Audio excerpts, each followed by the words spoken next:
September 12, 1958. 11:47 p.m. Lennox Lounge was alive with the heartbeat of Harlem. The club was packed that Friday night, nearly 300 people filling every corner of the elegant establishment. Musicians, hustlers, businessmen, politicians, artists, teachers, doctors, all of Harlem's diverse community came together at Lennox on Friday nights, the kind that made you forget your troubles for a few precious minutes. The saxophone player, a man named Curtis, who'd played with Duke Ellington, was weaving a melody that seemed to float through the cigarette smoke like a living thing. The air was thick and heavy, expensive perfume mixing with cigar smoke, the rich aroma of top-shelf cognac and aged whiskey, the subtle scent of leather from the upholstered chairs, their light refracting off glasses and jewelry, creating tiny stars throughout the room. This was Harlem at its finest, elegant, sophisticated, dangerous, and utterly alive. Bumpy Johnson sat at his usual corner table, the one that gave him a clear view of both entrances, and put his back to the wall. Except tonight, his back wasn't to the wall. He wore an impeccable gray suit, custom tailored on Savile Row during his last trip to London. His trademark fedora dove gray. The black band rested on the table beside an untouched glass of Hennessy. The issue isn't the construction, Bumpy was saying, his voice calm and measured. The issue is making sure that when those buildings go up, they're for Harlem families, not for developers to flip to white buyers looking for exotic neighborhoods. Councilman Webb nodded. I've got the votes to ensure community preference and the occupancy requirements, but I need. That's when Big Sam arrived. Sam walked through the door at 11:30, 17 minutes before he would pull the trigger. He'd been drinking not enough to be drunk, but enough to dull the sharp edges of his conscience, enough to steady his shaking hands. He'd said goodbye to his wife that morning without telling her it was goodbye, had kissed his daughter's forehead in the hospital without telling her he might never see her again. The $25,000 down payment from the Italian mob was hidden in a safety deposit box downtown. The other $25,000 would be delivered after the job was done. Sam moved through the crowd with the practiced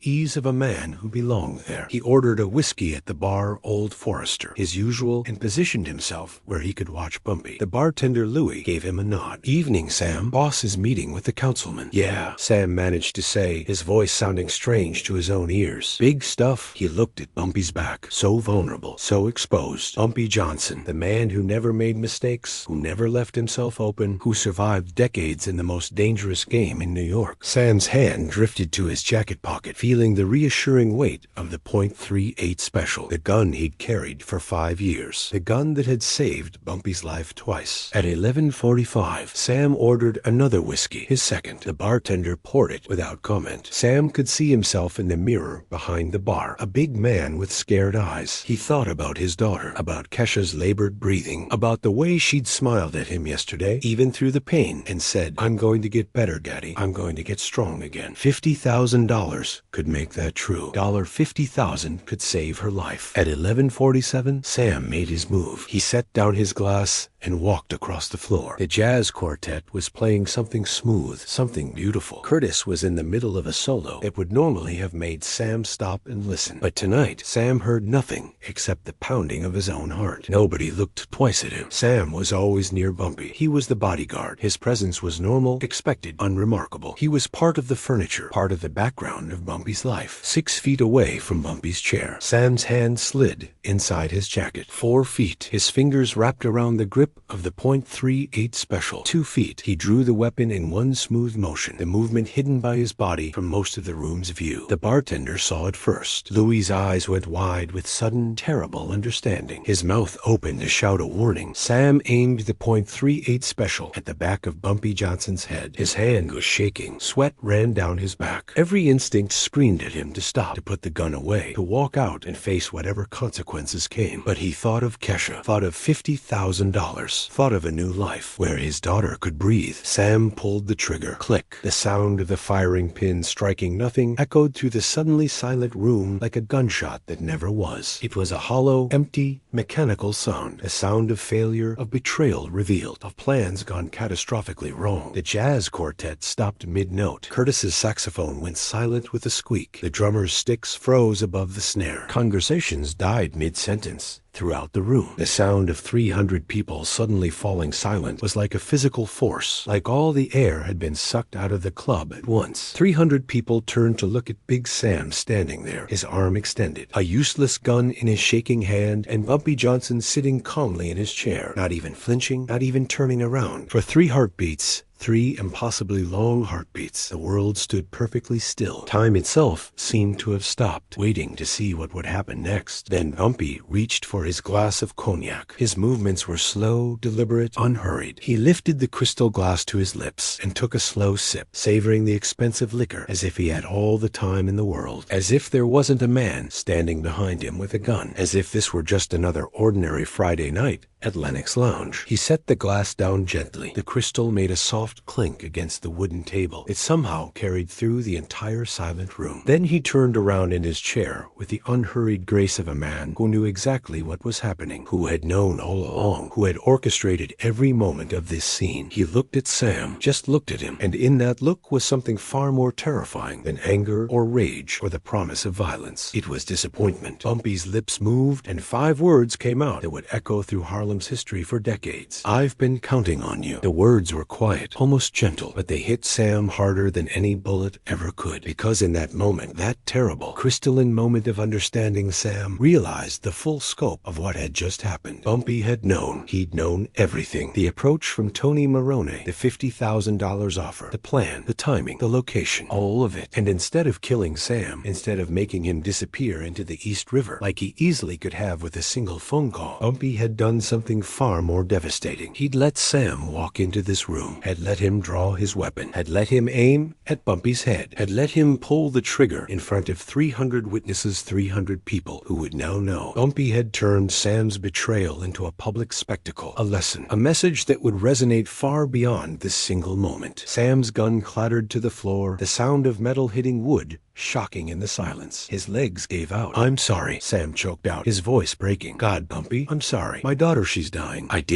couldn't. "I know about your daughter," Bumpy interrupted, his voice still quiet, but carrying through the silent room like he was speaking into a microphone. "I've known for 6 months. You think I don't take care of my people?" Bumpy reached inside his jacket, a movement that made several people in the room flinch, and pulled out a business envelope. He dropped it on the table in front of Sam. "Kesha's medical bills," Bumpy said. "All of them. Paid in full this morning. Everything's paid for. There's also a check in there for $5,000 for your family, for whatever you need while she's recovering." Sam's eyes went wide with shock, then filled with tears. His hands shook as he reached for the envelope, opened it with trembling fingers. Inside was a receipt from Harlem Hospital, showing a balance of $0. But why didn't you tell me?" Sam asked, his voice barely a whisper. Bumpy stood up. He wasn't a tall man 5'9" in his expensive shoes, but in that moment he seemed 10 feet tall. He looked down at Sam with those hard, intelligent eyes that had seen everything Harlem had to offer, both beautiful and terrible. "Because I needed to know," Bumpy said. "I needed to know if you'd choose money over loyalty, if you'd choose their $50,000 over our brotherhood, if you'd choose to walk into this place where we've spent 100 Friday nights together, and put a bullet in my head." He paused, letting the words sink in. "Now I know." The room remained silent. 300 people watched this moment of judgment, this moment of reckoning, understanding that they were witnessing something that would become legend. Bumpy's voice dropped even lower, but somehow it still carried to every corner of the room. "You're going to leave Harlem tonight, Sam. You're going to take your wife and your sons, and you're going to disappear. I don't care where you go, Detroit, Chicago, Los Angeles. I don't care. There won't be mercy. There won't be a conversation. Do you understand me?" Sam nodded, tears streaming down his face, unable to speak. "You tell them they can't buy loyalty in Harlem, and you tell them that if they ever try something like this again, I won't be this merciful. Do you understand?" "Yes,"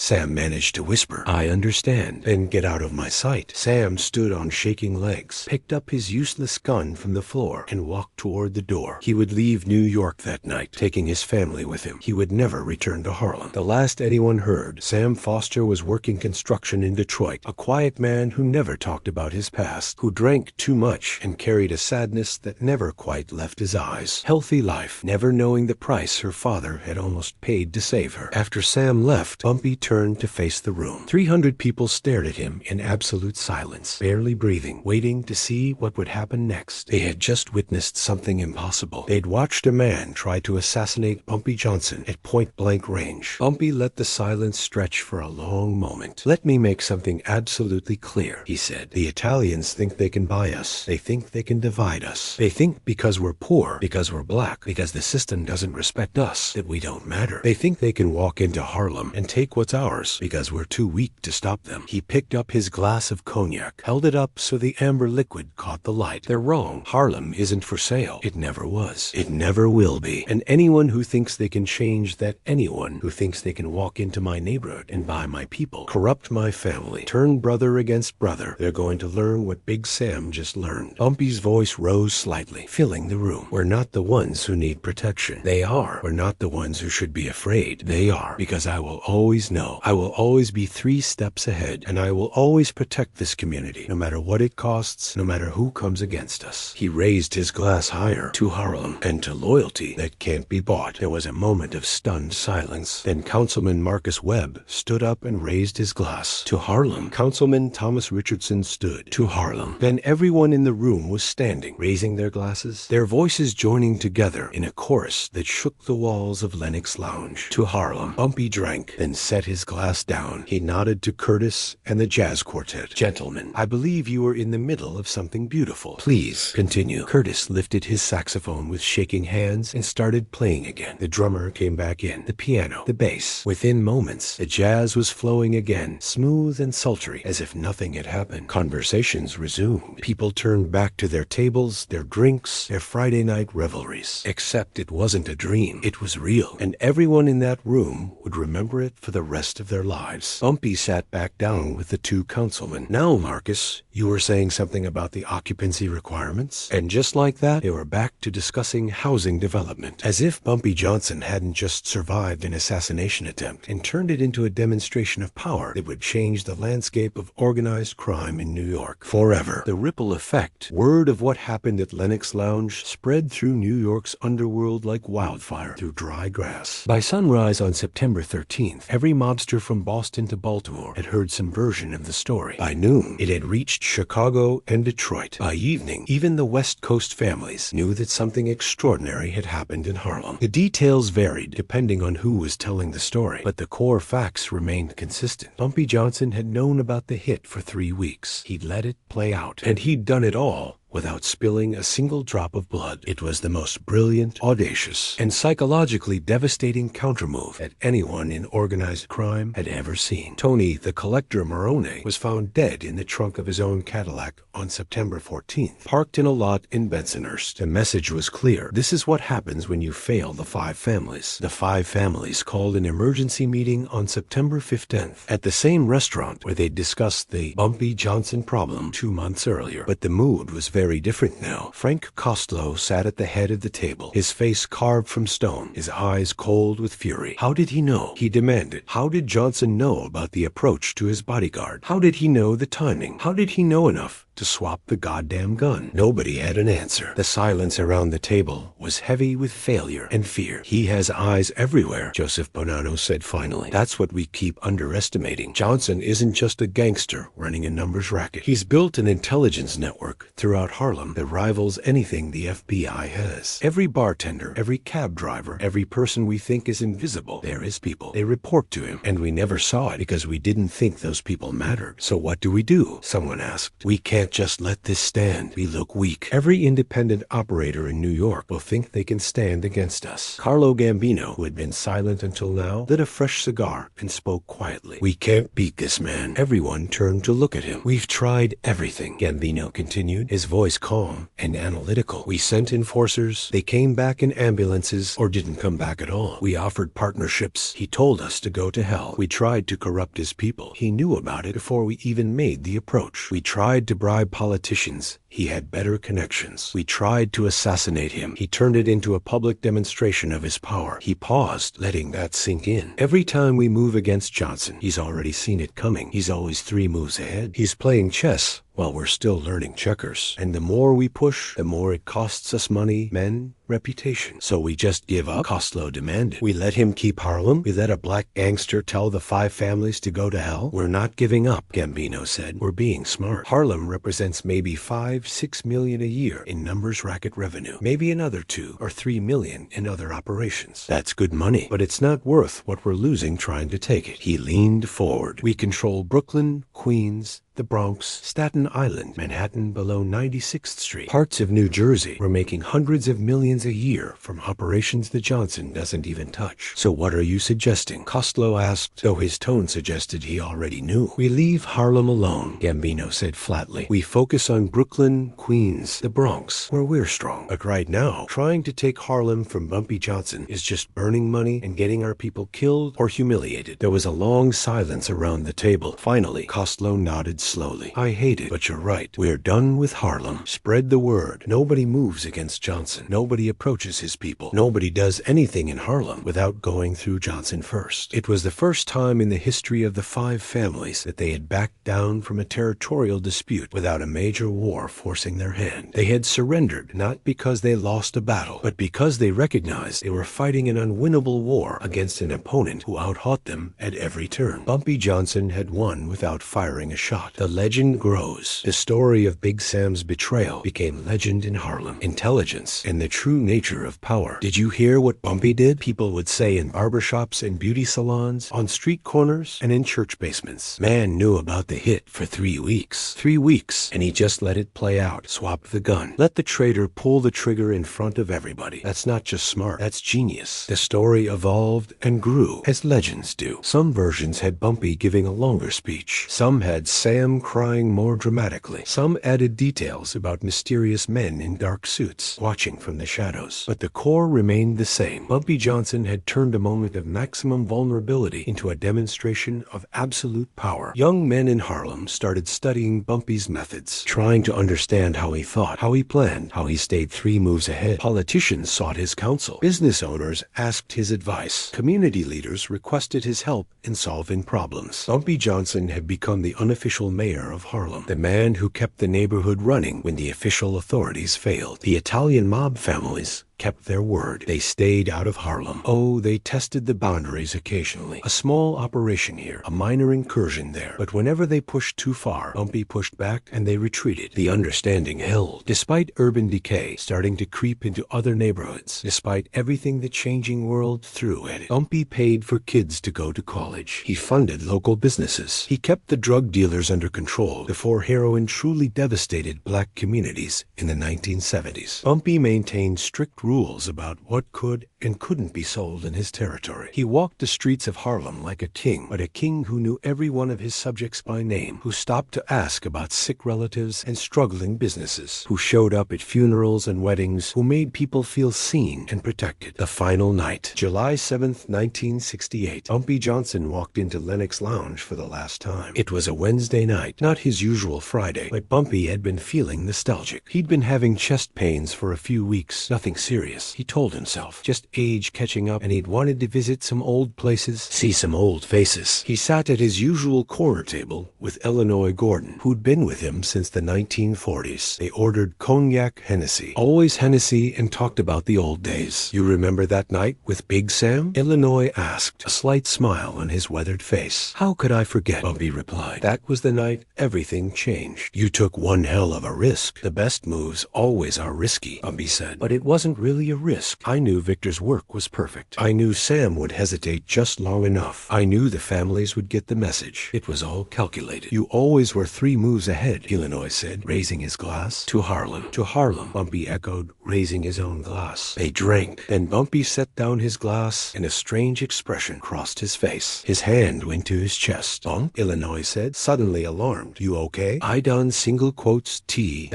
Bumpy started to say, but the words didn't come out right. The pain in his chest exploded. exploded, white-hot and crushing. The world tilted sideways, fell forward, his head hitting the table. Illinois caught him, lowered him to the floor. People rushed over. Someone called for help, but Bumpy Johnson was already gone. His heart, a heart that had beaten through 4 decades of struggle and triumph, had finally given out. He was 62 years old. The funeral was the largest Harlem had ever seen. Thousands of people lined the streets. City councilmen and street hustlers stood side by side. Musicians played jazz on the corners. Old women cried. Young men stood in silence, understanding that an era had ended. Bumpy Johnson was buried in Woodlawn Cemetery in the Bronx. The gravestone was simple, but his legend lived on. The lesson: the most dangerous weapon isn't a gun. It's information. It's knowing what's coming before your enemies do. It's understanding human nature deeply enough to predict how people will act when pressured. The Italian families tried to take Harlem through traditional methods: force, bribery, corruption, assassination. But they didn't work in Harlem because Bumpy Johnson had built something different. He'd built intelligence networks that kept him informed because he genuinely listened to people others ignored. He'd built loyalty that couldn't be bought because he'd earned it through decades of action, not words. When Tony Maroney approached Big Sam with $50,000, he thought he was making an irresistible offer. And by traditional calculations, he was right. $50,000 was more money than Sam would ever see otherwise. Tony didn't understand that he was playing checkers against a grandmaster chess player. A dummy gun was brilliant tactics, but the real genius was building a neighborhood full of people parking attendants, bartenders, janitors, who would notice a black Cadillac in the wrong place and report it. That's the lesson of September 12, 1958. Power isn't just about being tough or ruthless. Power is about being smarter. Power is about being 3 moves ahead. Big Sam accepted $50,000 from the mob to kill Bumpy Johnson. He left New York with nothing but shame. His family relocated, but his soul destroyed by the weight of his betrayal. Bumpy Johnson went back to his corner table, finished his cognac, and continued being the king of Harlem for another 10 years. And when he finally died, not from a bullet, but from a heart attack, ironically, in the same Lennox Lounge where he'd faced down Sam's betrayal, he left behind a legend that would be told for generations. Epilogue: the aftermath. What happened to the people involved in that night at Lennox Lounge? Sam worked construction for 20 years, rarely speaking about his past. He died in 1979 from cirrhosis of the liver, the alcohol finally catching up with him. On his deathbed, he reportedly said 3 words over and over: "I'm sorry, Bumpy." Illinois Gordon continued working with Bumpy until Bumpy's death in 1968, then retired from the street life. He always said the night with Big Sam was the most brilliant thing he'd ever witnessed. Jerome, the parking attendant who reported Tony Maroney's car to Bumpy, received a steady salary from Bumpy for the rest of his life. After Bumpy died, the payments continued. Bumpy had set up a trust fund. Victor Kozlov, the gunsmith who created the dummy gun, never told anyone except his wife about his role in the legendary night. He continued modifying firearms for select clients until his death in 1976. Among his possessions was a letter from Bumpy Johnson, written in 1967, thanking him for the finest piece of craftsmanship I've ever had the privilege of owning. Lennox Lounge continued operating until 1999, when it finally closed due to rising rents and changing neighborhoods. The corner table where Bumpy sat that night was never moved. Regulars knew which table it was and would point it out to newcomers, telling the story of Big Sam's betrayal. In 2013, Lennox Lounge briefly reopened, but closed again in 2020. The building still stands, a landmark of Harlem's golden age. The 5 families kept their word about staying out of Harlem. Even after Bumpy's death, they maintained a respectful distance. The precedent he'd set held Harlem remained independent until the heroin epidemic of the 1970s changed everything and fractured the old power structures. Frank Costello retired from active leadership of his family in 1959, partially due to the embarrassment of the failed Bumpy Johnson hit. He died in 1973. Carlo Gambino, who advised leaving Harlem alone, became the most powerful mob boss in America, partially because he understood when to fight and when to make strategic retreats. He died in 1976, still in power, having never made another move against Harlem. Final thoughts. The story of Bumpy Johnson and Big Sam's betrayal has been told countless times in countless ways. Some versions exaggerate, some minimize, some add fictional elements. But the core truth remains. On September 12, 1958, at 11:47 p.m., a man tried to assassinate Bumpy Johnson in front of 300 witnesses at Lennox Lounge. The gun clicked, but didn't fire because Bumpy had known about the hit for 3 weeks and had replaced the bullet bullets with a dummy gun. In that moment, with 5 words, "I've been counting on you," Bumpy Johnson demonstrated a level of strategic thinking, psychological warfare, and sheer audacity that changed the landscape of organized crime in New York. He proved that the most dangerous weapon isn't a gun, it's being 3 steps ahead of everyone else. He proved that loyalty built on genuine care and mutual respect is stronger than loyalty bought with money or maintained through fear. He proved that intelligence and information are worth more than muscle and violence. And he proved that you don't need to kill your enemies to defeat them. Sometimes you just need to let them defeat themselves while you watch. That's the real lesson of September 12th, 1958. That's why the story is still told today. That's why Bumpy Johnson remains a legend, not because he was the toughest or the most ruthless, but because he was the smartest, because he understood human nature, because he played chess while everyone else was playing checkers, and because on one Friday night in Harlem, he turned a moment of betrayal into a demonstration of power that would echo through history. Remember, in Harlem, respect wasn't given, it was earned. And Bumpy Johnson earned his every single day, with every calculated move, with every strategic decision, with every moment he stayed 3 moves ahead of everyone else. The gun clicked, the room went silent, and Bumpy Johnson turned around and said 5 words that became legend. "I've been counting on you."